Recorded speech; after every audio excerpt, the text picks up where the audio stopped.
হ্যাঁ বলেন, আপনার নাম কি? আমার নাম মোহাম্মদ শহীদুল মির্জা। আচ্ছা, ইগল লঞ্চে পরশু দিনের যে ঘটনাটা, ওটি তারিখ ছিল কত? 7 তারিখ? 7 তারিখ না 8 তারিখ? 7 তারিখ। 7 তারিখ ছিল, পরশু দিন 7 তারিখ ছিল। আচ্ছা, 7 তারিখের যে ঘটনা, ইগল 5 লঞ্চ নাকি? জি আপনি ওই লঞ্চে ছিলেন? জি আর আবু কালাম মির্জা উনি ওই লঞ্চে ছিল? ছিল। আচ্ছা, বিষয়টা একটু বলেন তো, আসলে লঞ্চ এই যে ঘটনাটা ঘটছে আনুমানিক টাইমটা কীরকম হইতে পারে? টাইমটা 11টা 11টা 11:30। 11:30টার মধ্যে। আচ্ছা, এরপরে কি হয়েছিল? আপনি তার পাশে ছিলেন?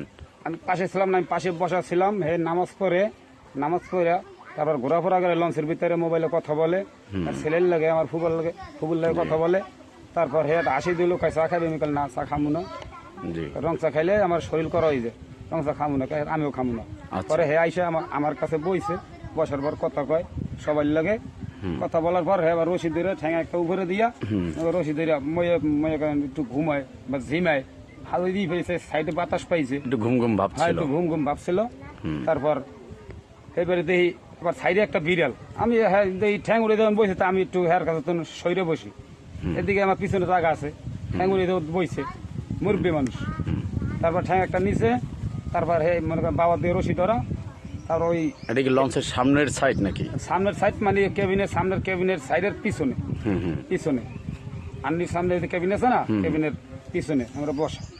হ্যাঁ আমি গেলে আমি মনে করেন একলা বসে রয়েছি, হ্যাঁ ইয়া আমার লাগে বসে কথা হতে কই, মোবাইলে কথা কয়। তারপর হে মনে করেন রশি ধরা, আর মনে করেন রশি ধরা, হে একটু ঘুমো পারছে, মানে কেলা জানি চাকরি করে, সে জায়গায় কথা বলছে যে চাকরি আমার 1 ঘন্টা দিয়ে ঘুমাইয়া, এবার আমার চাকরি আমার জয়েন দিতে হইব।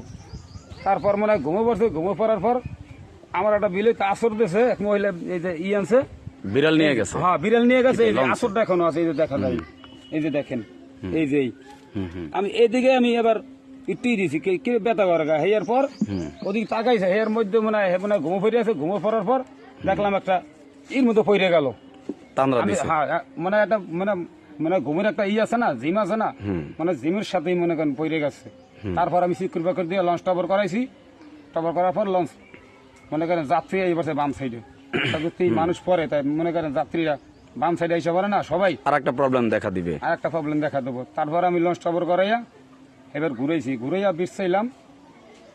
এবার আমার চাঁদপুর গেছি, গিয়ে থানা অভিযোগ করছি। হ্যাঁ আবার আচ্ছা, লঞ্চটা যে সময় আপনি বলছেন যে আমাদের একজন লোক পড়ে গেছে, আর আপনিও শিওর যে আবু কালাম মির্জাই পড়ছে? হ্যাঁ আমার কাছ থেকে, আপনার কাছ থেকেই পড়ছে।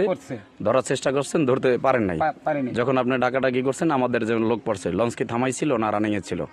লঞ্চ হে যেগুলো পড়ছে